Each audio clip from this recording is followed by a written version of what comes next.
Stand by. Ready, open. 5, 4, 3, 2, 1. Taking open. Ready, Ben and Kim on 2. WSAV, the station that's on your side. You're watching News 3 Coastal Sunrise at 5. Ready to White VO. Coming up on Coastal Sunrise at 5, behind 30. the lights, camera, and touchdowns is a real issue of human trafficking in Atlanta. This morning, News 3's Danny Dykes is in the studio breaking down the numbers. White VO with Ben. And SEMA is making sure you know what to do when severe weather hits our Ready, area. Kyle. We'll take a look at some events On 1. they're planning this week. Taking Kyle on 1. And it was nice and mild yesterday as we Ready, zoom in on 3 with 2 but shot now Ben it gets and Kim. just downright warm. A preview of spring on the way, but our next cool down too, all coming up in the 7-day. Taking. And lose the music. Good morning, everyone. It's Tuesday, February 5th. I'm Kim Gusby. And I'm Ben Katko. Thanks for joining us here on Coastal Sunrise. New this morning, more than a dozen accused gang members have pleaded guilty in federal court for trafficking drugs and guns through our area. The Department of Justice says 16 people pleaded guilty in federal court as part of Operation Vanilla Gorilla. The investigation focused on the Ghostface gangsters, a violent street gang. Back in November, we told you the operation led to 46 indictments. Those indictments claim that the drug trafficking may have started in 2015, operating in Bryan, Chatham, Effingham, Emmanuel, Evans, and Tattnall counties, and elsewhere too. In our crime and safety report, Savannah police are concerned about the number of crashes involving pedestrians and cyclists this year. In the last 5 weeks, there have been 3 crashes. One of them was deadly. Police say so far 2 pedestrians have been seriously hurt and 1 bicyclist died. Officers say they're worried because of the circumstances. They say contributing factors include dark clothing, low lighting areas, and those who are not using the crosswalk. Get aware of each other, and what I mean by that, pedestrians walk where there are lighted areas at, walk with the crosswalk, and they're not against the light itself. And motorists pay close attention to all our people who are out and about throughout our community.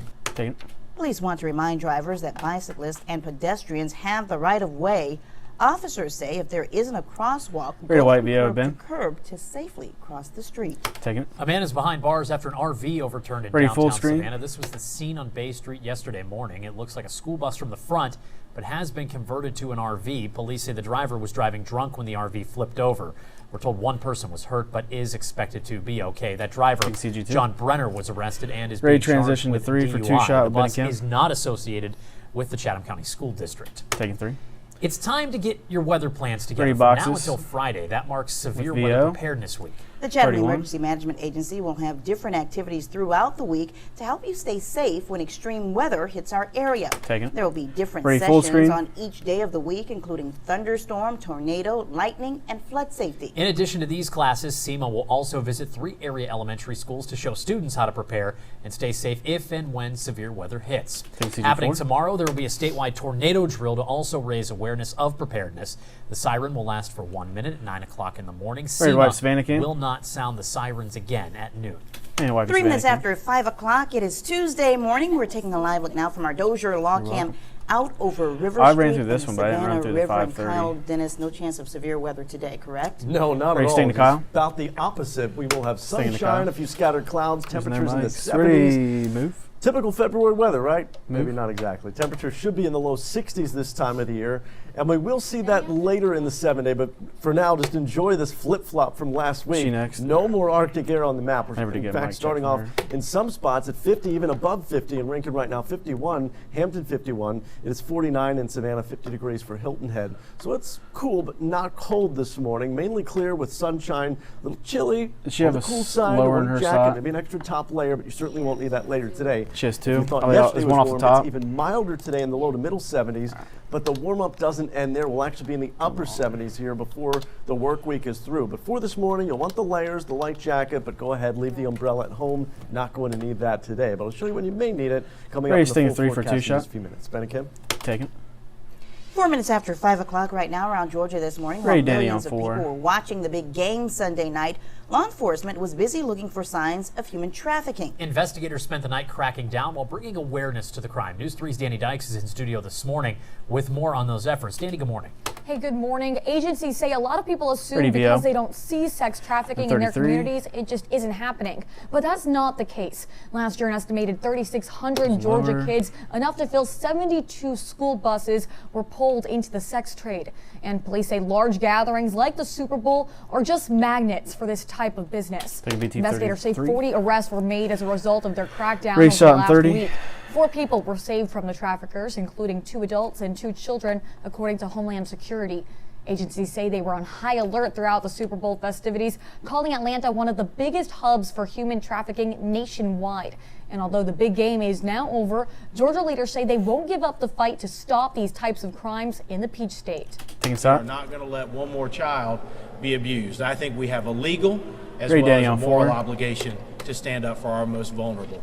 The Super Bowl is leaving town, taking the spotlight elsewhere, but we will still be here in Atlanta working just as we were before to eradicate human trafficking. And it's not just in Atlanta. Community organizations here in Savannah are tagging on to this campaign to spread awareness. Bull Street Tacos partnering with Savannah working against human trafficking tonight to benefit this important cause. We'll have all that information for you later on our website. Danny Dykes, WSAV News 3. Thank you, on 3. Thank you, Danny. A Chatham County Elementary School employee is in police custody this morning facing child molestation charges. Officers say 44-year-old Daryl McMillan is accused of molesting a child around a decade ago. McMillan is a paraprofessional at East Broad Elementary School. We're told he was not working at the school when the incident took place. McMillan is being held at the Chatham County Detention Center. A Georgia teenager convicted of murder is expected to appeal his sentence in Glynn County today. DeMarquise Elkins was sentenced to life in prison with no chance of parole in 2013. State prosecutors say Elkins shot and killed a 13-month-old baby while trying to rob the child's mother. At the time, Elkins was 17 and had turned 18 by the time he was sentenced. His mother was found guilty for her role of tampering with evidence and trying to cover up the shooting. Residents in Candler County are speaking out about how city leaders are handling animal control. The concerns were shared at a county commission's meeting last night. Some residents feel the city's animal control and animal shelter aren't doing enough. One woman says she has to call animal control several times before they'll follow up on a complaint. Would like to see the Metter Animal Shelter act like an open admissions shelter in that you accept all animals, you never turn that animal away. Because when you turn an animal away, what you're causing is more animal suffering out in the community. Commissioners say if you were not able to attend the meeting, make sure you reach out to them.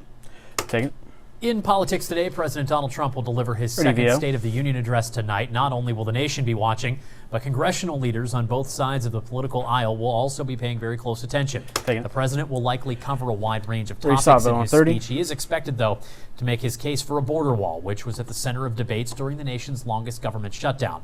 Aides to the president say President Trump will try something different in tonight's Union speech, an appeal for bipartisanship. This president is going to call for an end to the politics of resistance, retribution, and call for more comedy, C-O-M-I-T-Y.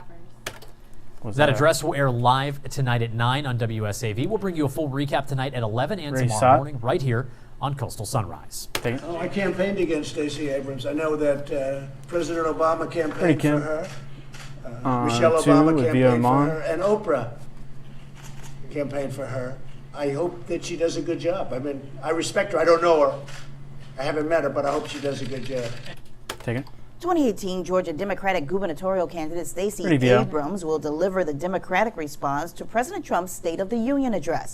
Abrams is the former minority leader of the Georgia House of Representatives who lost a tight gubernatorial race in November. Senate Democratic leader Chuck Schumer told reporters he called Abrams to ask her to deliver the response and was delighted when she agreed. The 45-year-old Abrams vowed to make voting rights and access to the polls the focus of her efforts in the wake of the election.